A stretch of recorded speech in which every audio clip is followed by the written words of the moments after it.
Thank you, everyone. So, in this panel, we are discussing about the growth and the trends in the Indian gaming industry. To talk about it, we have four esteemed panelists over here. I would like to, start with their introductions. If you can introduce yourselves one by one, and also let us know what you guys are doing currently in your own respective companies. I'm Rajesh Balaji, founder and CEO of Pixel Play. And the vision of Pixel Play is to create the next big IP for the market. And as of now, we are working in three verticals. One is the big casual game. Founder of Freedom Games and head of Crazy Hubs Hyderabad. So we are from Hyderabad. We are into hyper casual games and premium games. We made in and around 150 plus games, three premium games, games like Concrete Card and Keyboard Algorithms. So that's it about us. Hi everyone, this is Ravi from Whole Life Games. We are one of the few studios in India focused purely on mid-core games, strategy games, high monetization, retention features and such. And the way we are doing that is thanks to a lot of chains and support system in and around India, focused mainly on building a very loyal community of esports and hardcore gamers. We'll talk about that in a few minutes. Thank you so much. I think I've already introduced myself. Amanjot Malhotra. I'm the head of growth for Tezos. Tezos is an L1 blockchain. It has been proof of stake from day one.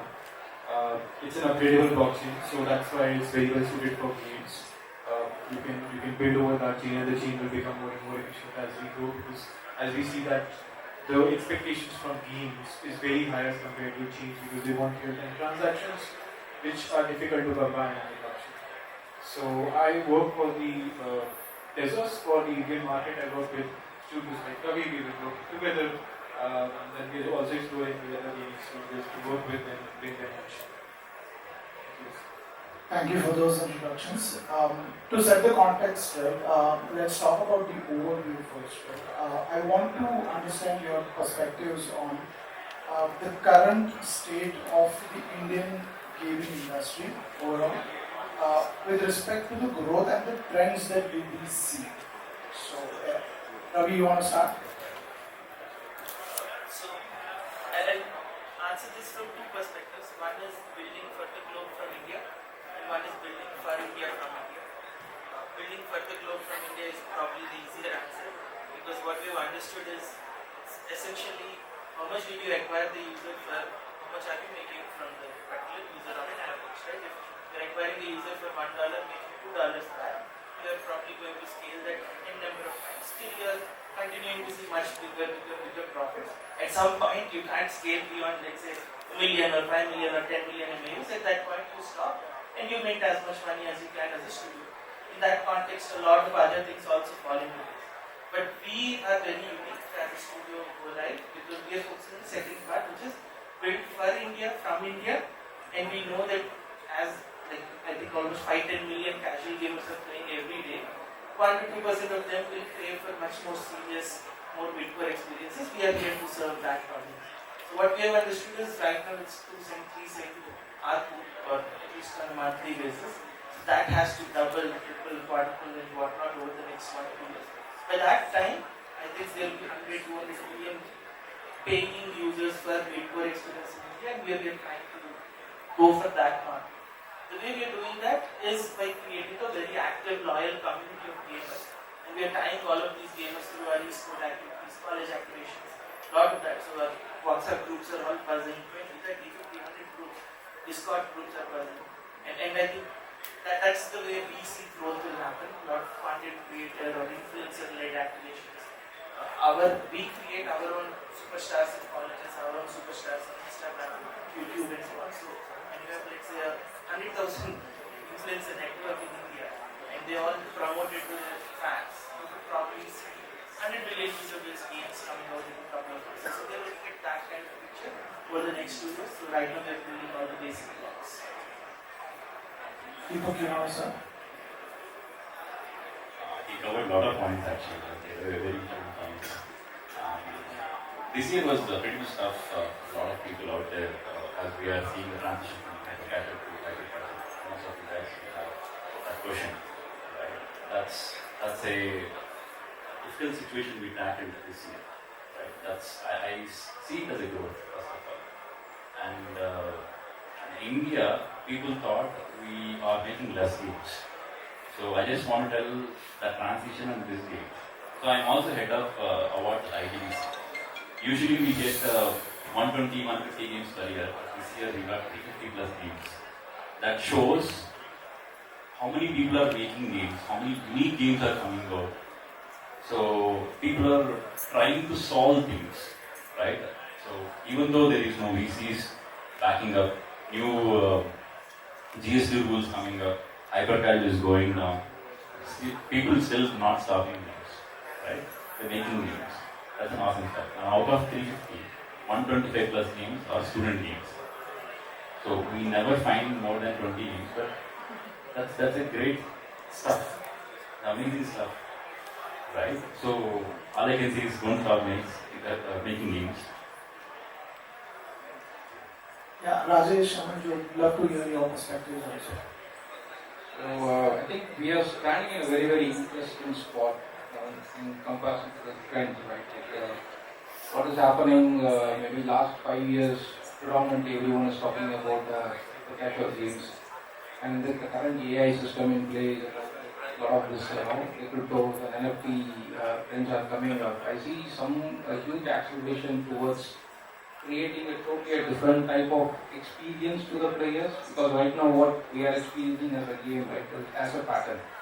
I see very strong pattern breaking happening in a couple of other years coming forward, and this pattern breaking might go more towards innovative, interactive experience, and maybe NFT, crypto, something is not new to gaming market, but the technology is quite new.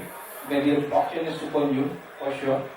So here I think the new trend in terms of commerciality definitely is going to go towards pay to earn. People are going to play, at the same time they are going to expect something to come back to their time what they have invested into the game. That's for sure is going to happen.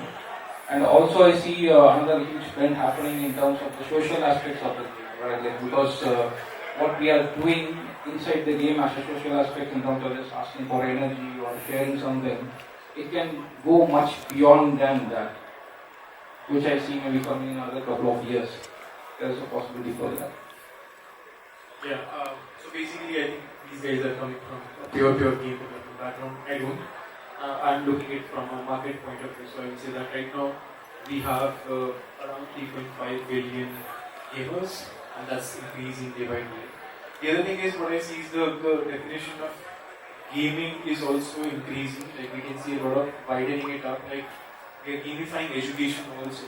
Like there's a difference. Obviously there's a difference. But I'm just saying that we're bringing a lot of gamification to other things as well. And Rajesh touched upon play to. So what I see is that the future is that people are going to also earn while they're developing new games. Like that's going to be, I'm not using the term play to earn, I'm going to say that play to develop and earn. Like the early adopters that we call upon, whenever we're launching a new game, they kind of come over, they help in terms of building the game and understanding and improving the game so that that becomes like a mass thing. So they're going to earn, which we also have in communities also, like the early people earn. So from a chain point of view that we're looking for these things. And if I talk about from an Indian market as well as a global market, I think one thing that I thought is missing is in the Indian market, obviously the Indian market is in itself a big market in terms of game development as well as gamers. We have a lot of gamers and it's growing rapidly. I think it's the fastest growing gaming market out in the world. So we're going to get a lot of games coming to India and we're going to localize those games for the Indian market as well. The only thing that I feel working with indie or like the game developers that are coming out of India is that we don't have innovative gameplays that are coming out. We're kind of reproducing similar games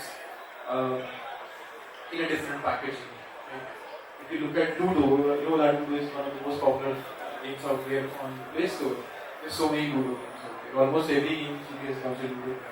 But nobody is innovating in a different way. I think Angry Birds is a very good example. Nothing like that was at that time it came over, it kind of changed the whole industry. They also actually stopped innovating after a while. They were not able to produce, although they monetized the whole IP for a very long time, but they haven't been able to do that. So I think what we need to do is like we need to bring new gameplay, which is actually absolutely difficult to implement and do. So that's the things that I want to say that from the game industry. Thanks for sharing. I just add one more point into it. Like you mentioned about the student games coming in. There are a lot of PC console side games also being built at this moment from India. Another sector is a is a tier 2, tier 3 category.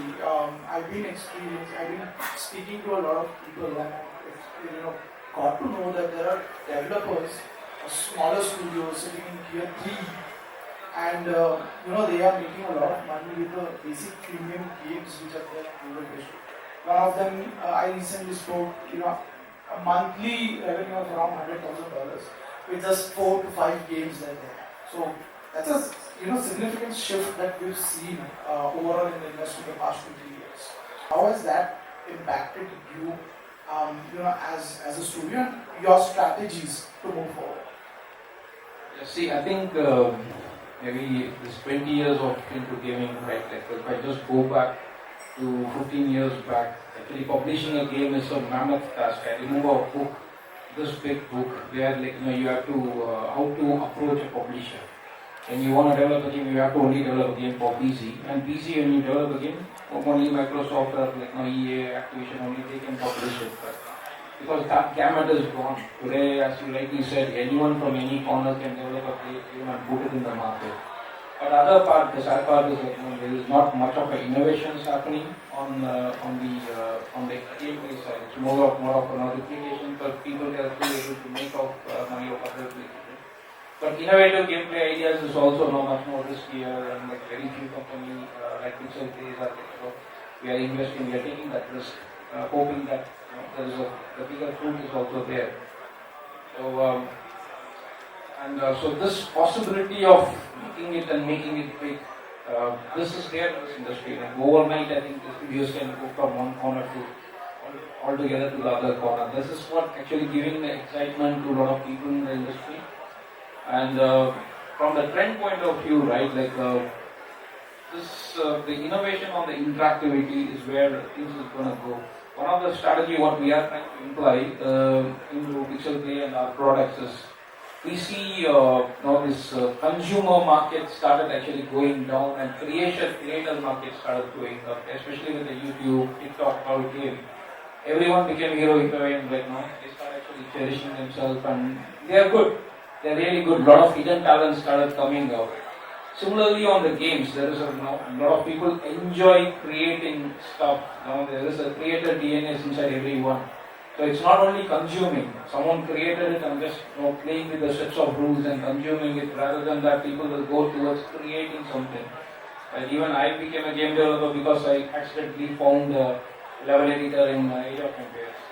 And for me, the level editor is much more fun than the gaming, right? So there is this fun is there, which we are trying to expose to our games. We are trying to give opportunity for doing a level design and even setting up a rule, changing the rules and stuff like that with our smaller games. This happened for a bigger game because if you remember Counter-Strike, it was just a mod of Half-Life, right? This kind of story happened on the bigger scale, but maybe we are trying to see we can recreate it on the smaller scales and do casual segments too, where maybe my mom can also create a game. Absolutely. I would like to just add to it. I think Rajesh very nicely pointed out one thing, which is innovative gameplay that I also mentioned. It's really hard actually to do that.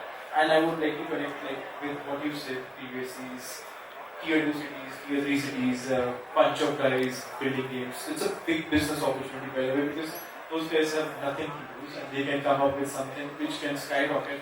The only thing, we recently did a hackathon called Asia. We got around 5 games there. Very good games, very innovative games, but obviously they lacked in that gameplay where I would say that why would I play this game? It's okay, I can play it for a couple of times, but there's no stickiness in that. And I think that is where I think gaming studios can come into the picture and they can probably pick it up. Like we scout players for esports or anything. I feel like similarly, I think big gaming studios can pick up smaller teams from colleges and they can groom them in terms of producing a better game. That's an opportunity out there. Here I should select one of the theory. In many innovative games. This year, so many innovative games. Actually, again, there are few bigger companies who are actually attempting to do this, to be very honest. And we hopefully will see those things happen. Ravi, do you want to give some insights on what you guys at Go Live Games are doing in terms of strategies to engage more users and stand out in the competitive market? So there are two fundamentals that we imbibe at my company. First one is that for a player, time is equal to money. So essentially, this play to earn concept flip it around, but let's keep that aside. Basically, players can either put time or put money. So we have to give them the easiest path without making it a biased game or pay to win game. But fundamentally, easiest path that players have good experiences, innovative experiences, and essentially have enough need in the game so that they can spend time or not and have fun. The other fundamental is gaming is the new social media, and most of my talk, most of my sessions in colleges and everything are about that. Social media's time is done. Maybe another 5-10 years it will last. Gaming might be the next social media is my gut feeling. And that is why you see all the AAA games have a lot of social media features. So most of the top class games in India, most people don't know, already have voice chat features in it. One of our most used feature in our game, flagship game, cricket is the influencer. So influencers come. Anyone can be an influencer. They come, they do a live stream, they create a game, and they say anyone can be anything. This is the rule. So they get fans of their opponents, then if they're playing the games, live, multiplayer, and they're streaming it as well. So streaming solutions are also a partner for us, plans. So influencers can also stream to the audience. So I'm just saying, think out the box. Because when you start expanding the boundary of gaming to social media, boundary of gaming, how it will impact the players, is it giving them enough happiness that they want to spend money? Everything flips. And I think that is what we are focusing on. That's why esports is also very important. Players. And these are not paid esports. They're just playing for fun. But the winners are getting status. You're a college champion, you're getting recognition, or you're also winning prizes. We give cricket bats, real cricket bats, we ship them to players, we win our tournaments.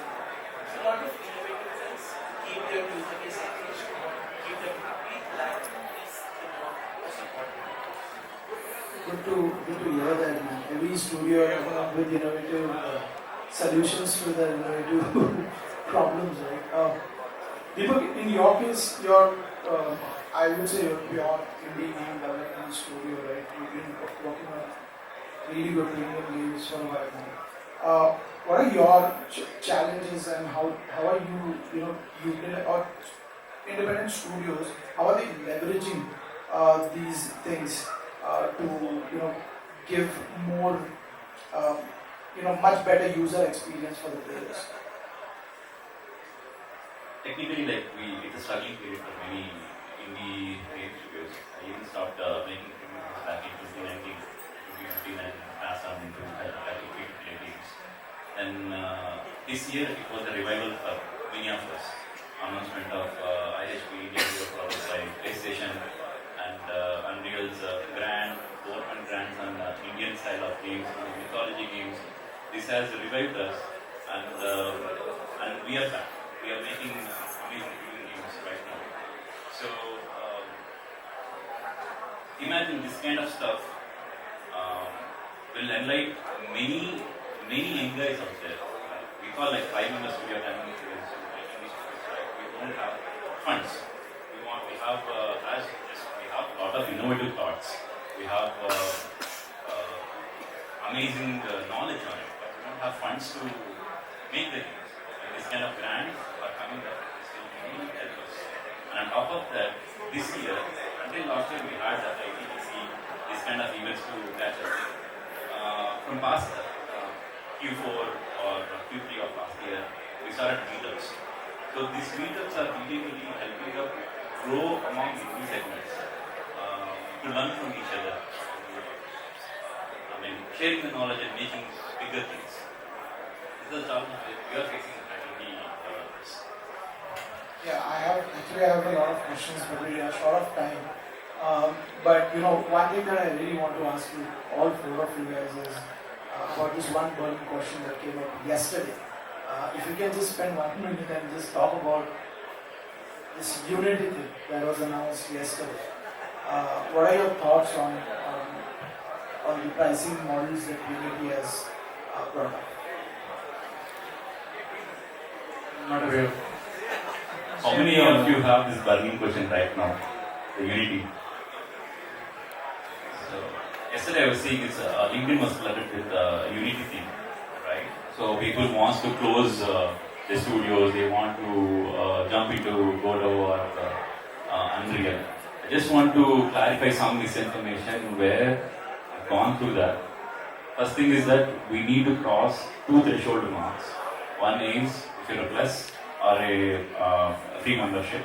It is $200,000 in last 12 months and 200,000 installs lifetime value per game, not per account, it's per game. You need to cross these two thresholds, then only you will be applicable for the extra, the 20 cents thing. If you're crossing 200K, I would say you will go to Pro. Then you will have this $1 million dollar thing, then 1 million downloads. Oppose that, it is 15 cents, right? The burning question is that how Unity will tackle the piracy downloads, or how they will consider demos or soft launches. There are many burning questions are there, and I believe they will give more clarification in each article. This is what my understanding is. That you don't have to be scared. Try to come up with new solutions. Try to understand that. Increase ARPUs rather than 40% target. Keep 65 cent target. CPIs instead of 40 cents, keep it like 25, 30 cents. That's the only challenge we have to face. Indie stories are not existing today. Organic, viral growth, something just picking it, this kind of stories. They're very rare. Honestly, this Unity decision is going to impact only for 99% of the world. Basically, what is happening is you're acquiring user for X, are you making 1.2x? That 25-50% easier arbitrage, are you able to make it at a scale so that you are able to pay salaries and make it like a business? Investors will also ask the same question, that are you getting some n number of users, like say million users at $1, making $2 per user, $2 million after all the 30% tax and whatnot, are you dealing more with some margin profit or not? If you look at the bigger scale of things, this additional money you pay to Unity is not a make or break. Make or break is your game good enough, can it make enough money? If it is making enough money in profits, then you have, as a business, you are anyways sustainable. At that point, that 1% extra, 2% that will pay to Unity will not make a huge difference. But it does make a difference for all the people who are banking purely on organic, word of mouth kind of growth. Because we didn't really expect, let's say, I'm just giving an example. We expected 1 million users at 2 cents or 3 cents on an average in terms of user acquisition budget. Now for them, this 10 cent or 15 cent might sound like wow. I don't think it's natural, that's not happening. That's why you need to look at the safe. Again, I'm sure they'll change some things. So ensure such indie stories don't get impacted. Alright, so one thing that I understand is before taking a call to shift to a different engine, let's wait for Unity to come back with clarifications and solve this. Alright, we're running short of time, so I thank all of you guys coming here and sharing your knowledge. Thank you everybody for being with us. Thank you so much, guys. Thank you.